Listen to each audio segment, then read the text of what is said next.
Postura interior necessária ao momento da prece, aquietando o nosso coração, nossos sentimentos, asserenando nossa mente, fixando o nosso pensamento em Jesus. Nós te agradecemos, Senhor, pela proteção de mais este dia, pela oportunidade deste encontro. Agradecemos, Senhor, por este sentimento de amizade que nos une a todos, nesta abençoada casa de oração.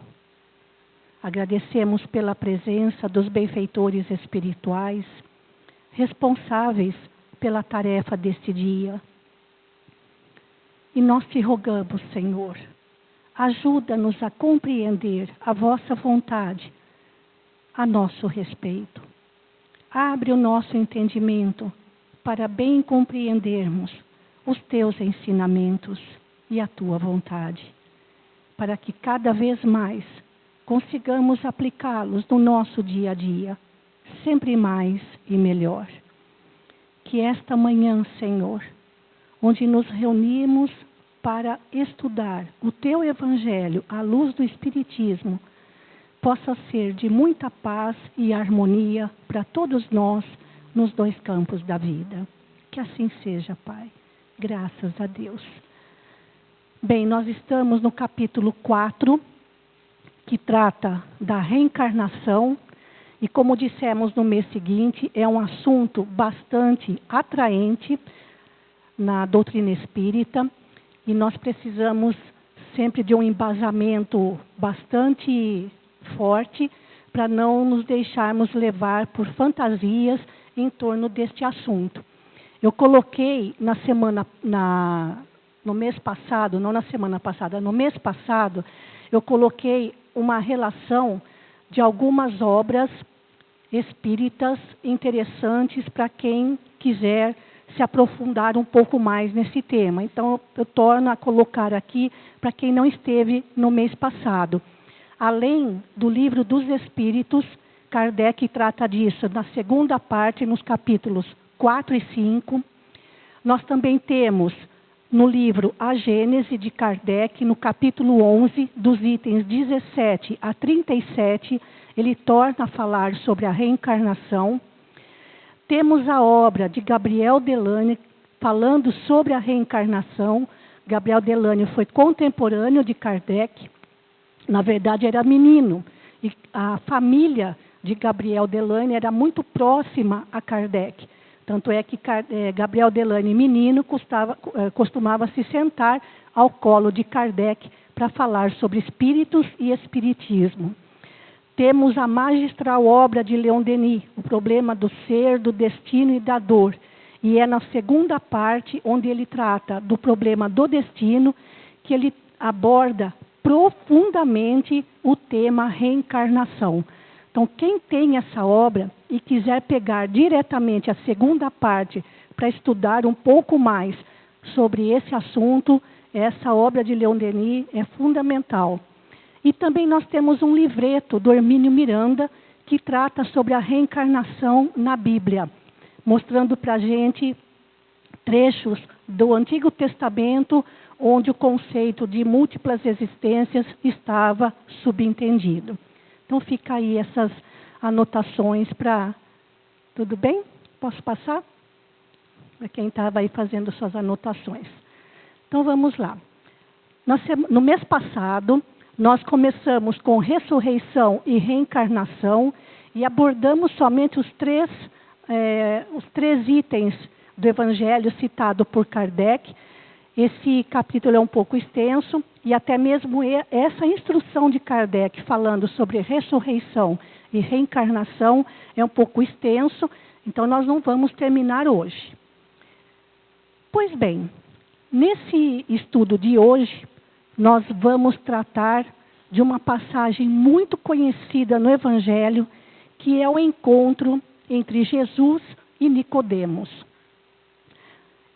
Esse encontro se deu em Jerusalém, nas portas, fora dos muros da cidade. pelo que diz a passagem, como a gente vai ler daqui a pouquinho, Nicodemos foi procurar por Jesus à noite.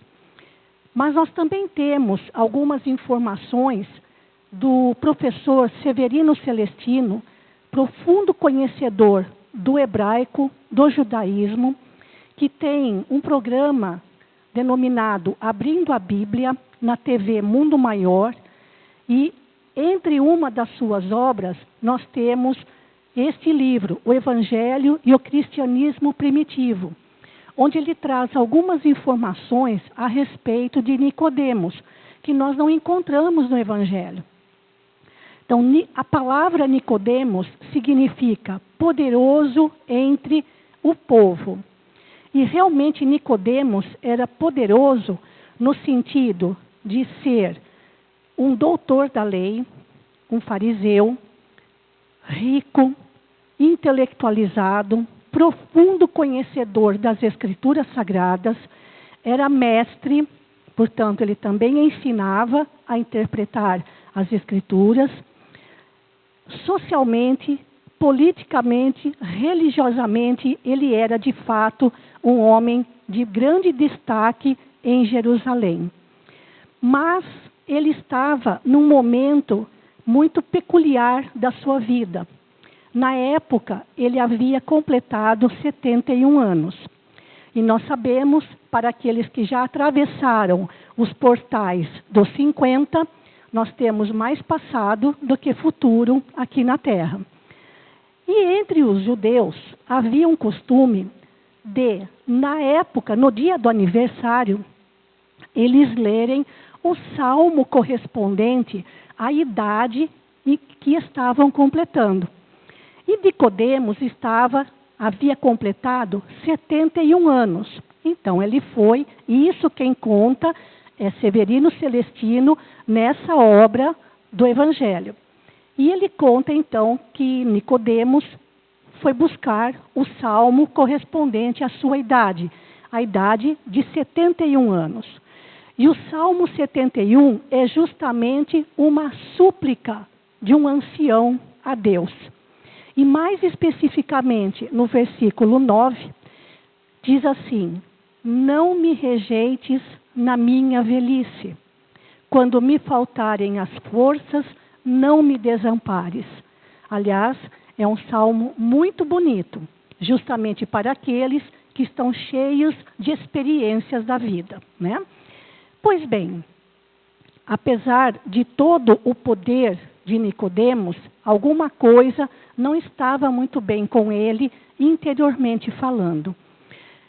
Além disso, havia em Jerusalém, semelhante ao nosso Supremo Tribunal Federal, havia um conselho chamado Sinédrio, composto por 72 anciãos. Todos eles da mais alta camada intelectual, religiosa, social, financeira.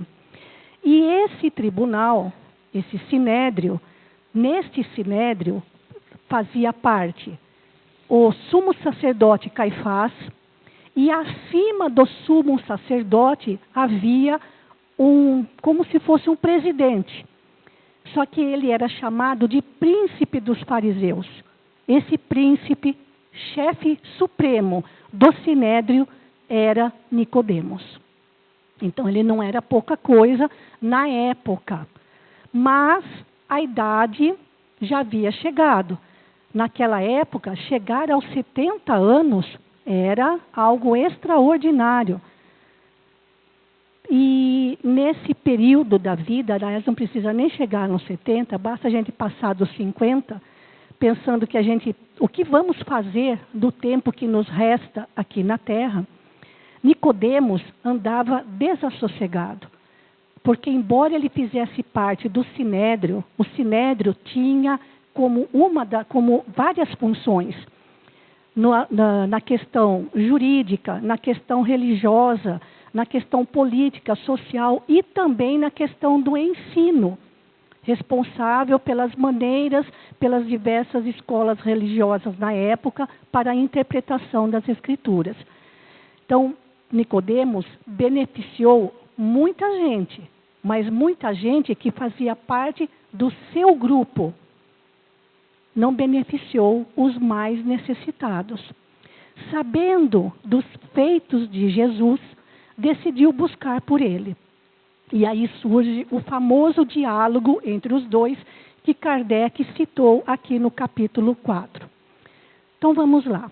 Ora, entre os fariseus havia um homem chamado Nicodemos, senador dos judeus, ou príncipe dos fariseus, que veio à noite ter com Jesus.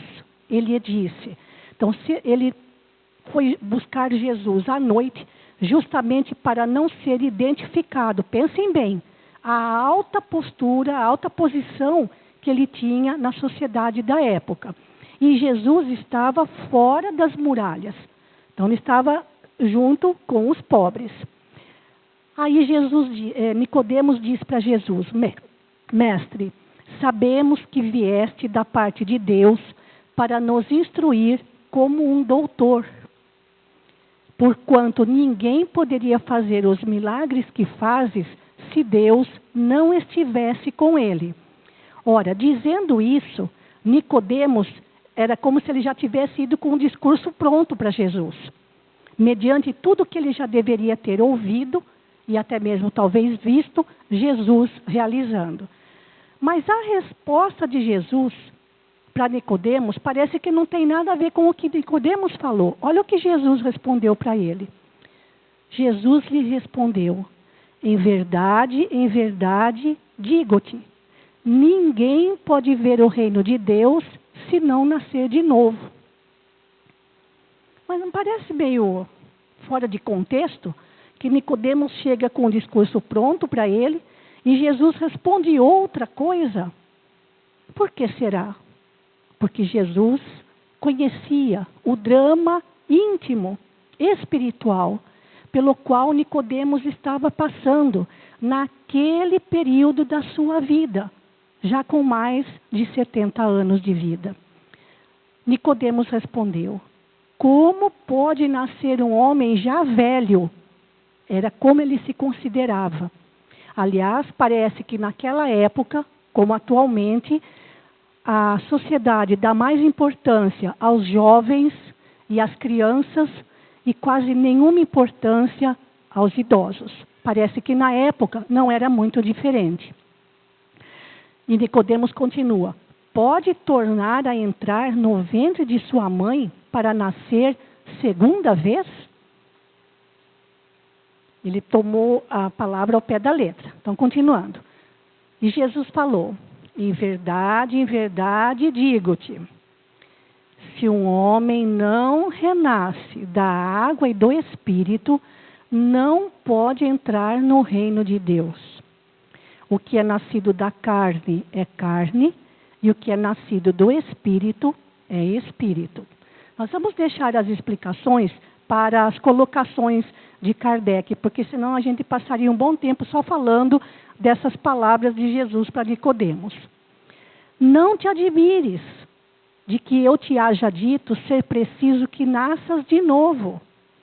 O Espírito sopra onde quer e ouves a sua voz, mas não sabes de onde vem ele, nem para onde vai. O mesmo se dá com todo homem que é nascido do Espírito. Nicodemos falou para Jesus, mas como isso? Como pode isso fazer-se? Dá para imaginar como devia estar a confusão mental para ele. Jesus lhe observou, pois que és mestre em Israel e ignoras estas coisas? Ele era mais do que mestre, ele era príncipe dos fariseus, o supremo do sinédrio. Digo-te em verdade, que não dizemos senão o que sabemos, e que não damos testemunho senão do que temos visto. Vamos em frente. Entretanto, não aceitas o nosso testemunho. Mas, se não me credes, quando vos falo das coisas da terra, como me crereis quando vos falo das coisas do céu? Isso está em João, no capítulo 3, de 1 a 12. Bom, aqui daria para a gente falar muita coisa a respeito dessa conversa de Nicodemos, mas o tempo vai passando e a gente vai aproveitar as colocações de Kardec para tentar compreender melhor essa passagem. Antes de continuar, Nicodemos intercedeu por Jesus quando Jesus foi preso. Nicodemos foi aquele que perante o sumo sacerdote Caifás perguntou: como pode um judeu ser condenado sem ter a sua defesa? Procurando defender a Jesus. E depois da crucificação, normalmente a gente se lembra somente de José de Arimateia, que foi pedir o corpo do mestre para o sepultamento. Mas teve um que o ajudou. Ele não fez nada sozinho. E quem ajudou José de Arimateia foi Nicodemos, que ajudou a preparar o cadáver e fazer o sepultamento. Então a gente percebe que essa conversa entre Jesus e ele provocou uma mudança no seu modo de sentir. E é bastante interessante isso, porque considerando a alta categoria pela qual ele era tido na sociedade da época, né? Em relação à reencarnação, nos primeiros séculos do cristianismo, não com esse nome, mas a tese das múltiplas existências era considerada como sendo algo normal e justo diante das dificuldades da vida. Os grandes padres, pais da igreja, aceitavam normalmente, e isso era tratado como natural, que um espírito pudesse retornar à vida aqui na Terra. Mas foi no ano de 553, no segundo concílio de Constantinopla, que foi decidido que a reencarnação ou as múltiplas existências fosse censurada dos ensinamentos da igreja. E além disso, nesse concílio, outros dogmas foram definidos, como a Trindade, a Trindade Universal, Pai, Filho e Espírito Santo, a virgindade de Maria e Maria como sendo mãe de Deus. Só que essa censura não foi feita por um papa, porque nesta época, no século VI depois de Cristo, o Império Romano foi transferido para Constantinopla, atual Istambul. Na época, o imperador romano era Justiniano. E a parte religiosa, o papado, ficou em Roma. Mas é importante lembrar que o Papa não mandava nada. Quem mandava, inclusive na igreja, era o imperador. A pedido da sua esposa Teodora, que por não ter tido um passado muito digno, andava sofrendo muita chacota por parte das suas antigas companheiras de prostituição. E então, irada com as fofocas, ela mandou matar a todas. E o povo, assim, diante de tamanha crueldade, continuava dizendo: o que Teodora não teria que sofrer nas próximas existências mediante tamanha crueldade, e por ter tido uma vida tão dissoluta antes de ter se casado com o imperador romano. Então, para evitar que esses comentários continuassem sendo abordados nas comunidades cristãs, ela conseguiu fazer a cabeça do marido para que ele, sendo o poder máximo de Roma, inclusive sobre a igreja, tirasse todos os ensinamentos relacionados às múltiplas existências da igreja, da teologia católica. Então vejam o que uma mulher pode fazer, certo, gente? As consequências disso foram terríveis, porque o conhecimento das múltiplas existências é o que mais e melhor explica as diferenças, as supostas injustiças da vida. Até as pessoas mais simples eram capazes de compreender a justiça divina através do que hoje nós chamamos de lei de causa e efeito. Nós não podemos imaginar quantos transtornos surgiram a partir do século VI até o século XIX, com a chegada do Espiritismo, tendo sido retirada da teologia católica a crença nas múltiplas existências, que, aliás, os orientais, as crenças orientais já aceitavam mais do que naturalmente. Então, a gente pode ver nessa atitude quantos prejuízos em termos de sofrimento e crimes, né, que as pessoas passaram a supor que não teriam mais o seu resultado das ações nefandas que viessem a cometer. Mas, enfim, vamos ver o que Kardec comenta a respeito dessa passagem entre Jesus e Nicodemos.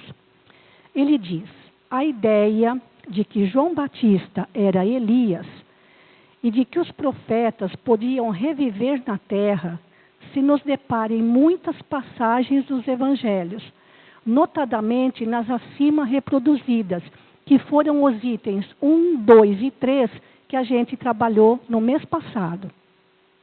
Então, vejam, era comum entre os judeus essa percepção de que um espírito poderia voltar a viver aqui na terra.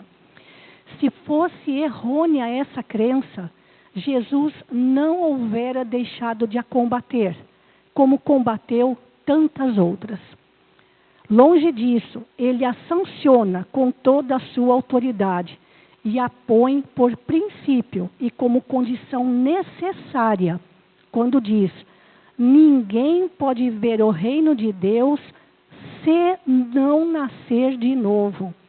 E insiste acrescentando: não te admires de que eu te haja dito ser preciso nasças de novo. Falando ele com Nicodemos. Estas palavras, agora Kardec começa a interpretar certas passagens dessa fala de Jesus com Nicodemos. Estas palavras: se um homem não renasce da água e do Espírito, foram interpretadas no sentido da regeneração pela água do batismo.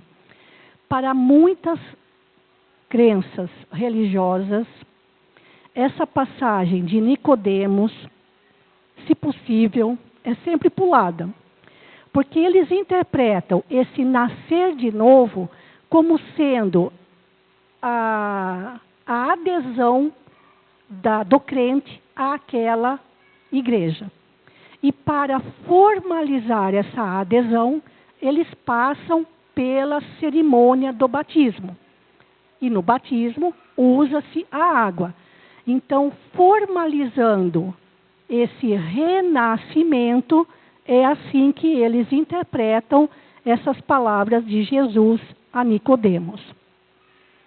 Por isso é bom nem a gente procurar muitos esclarecimentos em relação àqueles que creem que seja assim.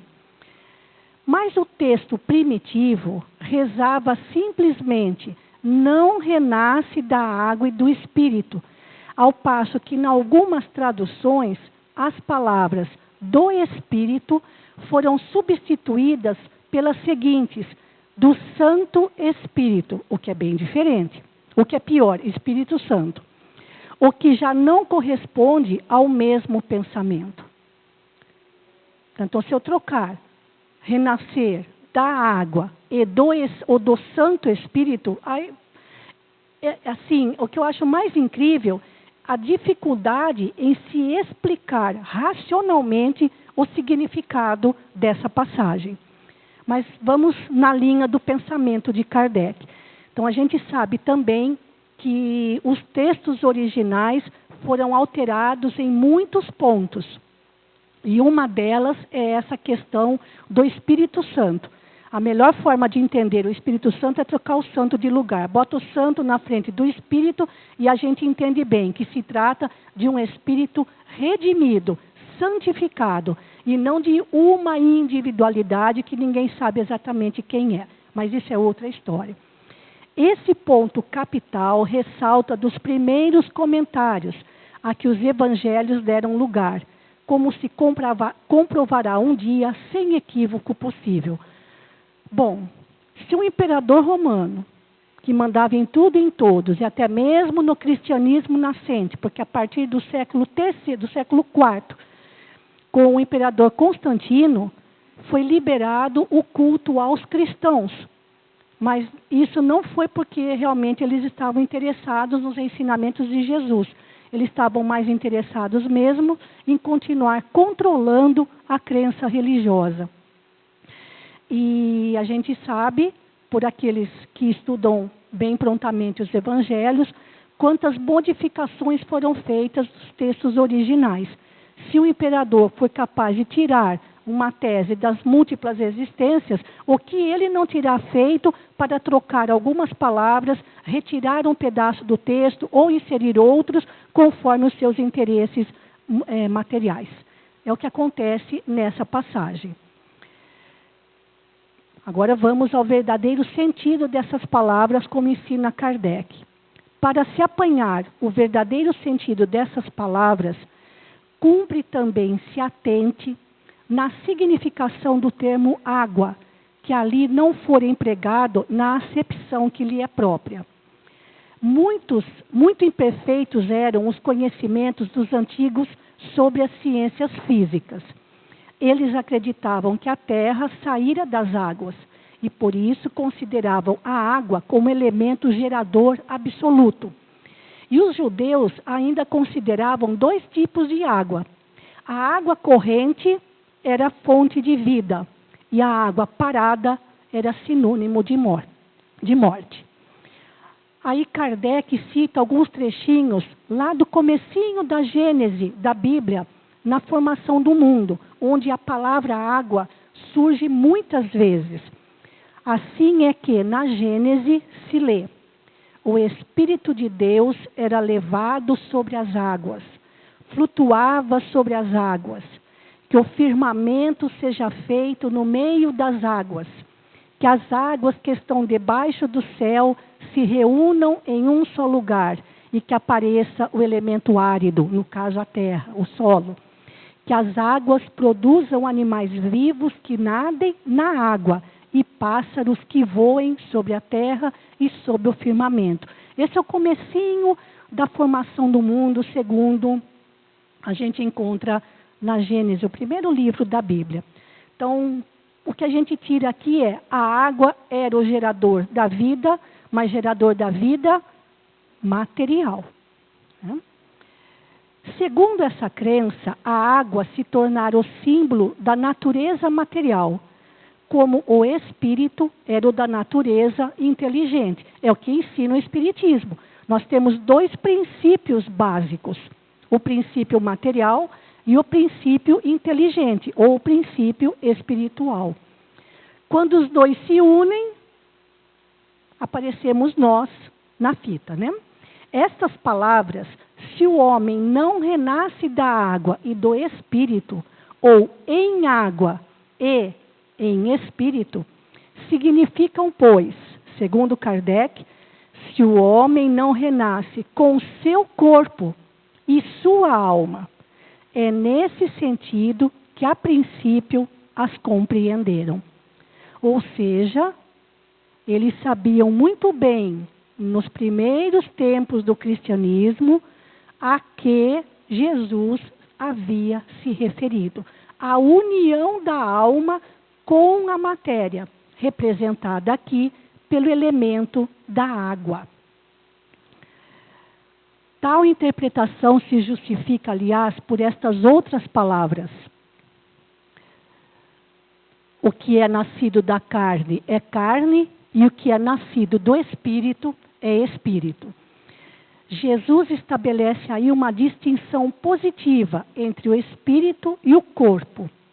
O que é nascido da carne é carne, indica claramente que só o corpo procede do corpo e que o espírito independe deste. Os pais geram um corpo físico, que, aliás, é um dos atributos dos seres vivos, a lei da reprodução. Mas o espírito que vai habitar aquele corpo, nós não sabemos quem ele é, de onde ele vem e qual a sua trajetória aqui na Terra. É desta maneira que nós devemos considerar essas palavras de Jesus. O Espírito sopra onde quer, ouve-lhes a voz, mas não sabes nem de onde ele vem, nem para onde vai. Tudo isso é muita poesia. Pode-se entender que se trata do Espírito de Deus, que dá vida a quem ele quer, ou da alma do homem. Nesta última acepção, não sabes de onde ele vem, nem para onde vai, significa que ninguém sabe o que foi, nem o que será o Espírito. E muitas vezes, naqueles momentos difíceis entre jovens, adolescentes e seus pais, o jovem costuma espernear e gritar: eu não pedi para nascer. E os pais deveriam responder: e nós não esperávamos que viesse você. Porque todos nós queremos que os nossos filhos sejam uns anjinhos, né? Nós só podemos garantir o corpo físico. Agora, qual é o espírito que virá? Só Deus sabe. Qual é a trajetória terrena para aquela alma? Só Deus sabe. Vamos orar para que venha sempre um espírito já em período de transição, né, de regeneração, um regenerado. Quase terminando. Se o espírito ou alma fosse criado ao mesmo tempo que o corpo, saber-se-ia de onde ele veio. Aí é que está outro ponto. Pois que se lhe conheceria o começo. Como muita gente, e a maioria ainda crê, que a alma é criada no momento do nascimento. Como quer que seja, essa passagem consagra o princípio da pré-existência da alma e, por conseguinte, o da pluralidade das existências. Quem não consegue enxergar assim ainda, não vamos brigar, cada um no seu tempo de entendimento. Mas essas palavras, o Espírito não sabe de onde ele vem, nem para onde ele vai. Tudo isso mostra que a parte espiritual não depende da nossa vontade. Tudo é determinado pela bondade e pela misericórdia divina. Vocês sabem quem é este que aparece aqui na figura? Um poeta brasileiro de alta envergadura, Castro Alves, que depois de desencarnado, deixou poesias maravilhosas pelas mãos de Chico Xavier. No livro Parnaso de Além-Túmulo, há uma, aliás, só tem duas do Castro Alves no Parnaso, em outros livros tem mais. E esta poesia se chama Marchemos. Conforme a gente for falando sobre o capítulo 4, que trata da reencarnação, eu vou trazendo alguns trechinhos dessa poesia, que é maravilhosa. E ela começa desse jeito: há mistérios peregrinos nos mistérios dos destinos que nos mandam renascer. Da luz do Criador nascemos, múltiplas vidas vivemos, para a mesma luz volver. É maravilhosa essa poesia. Como também existe outra, muito apropriada para o nosso momento, psicografada por Castro Alves, que se chama Brasil da Paz. Procura lá no YouTube, que tem a poesia narrada pelo próprio Chico Xavier. É muito bonita. Para a gente encerrar, nós temos aqui algumas colocações de Leon Denis, que diz, lá daquela segunda parte, onde ele trata do problema do destino: o homem que se estuda e se observa, sente que tem vivido e que há de viver. Como uma vez perguntaram para um paraquedista, o que ele gostaria de fazer ao longo da sua vida? Ele falou: se eu pudesse viver 200 anos, eu continuaria pulando de paraquedas.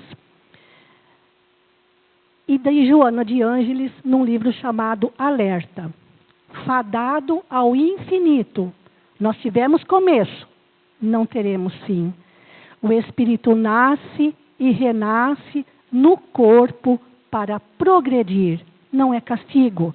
Adquirindo experiências e modelando santificação. Um dia nos tornaremos espíritos redimidos. E com isso a gente termina mais um pedacinho desse capítulo maravilhoso que trata da reencarnação. Muito obrigada.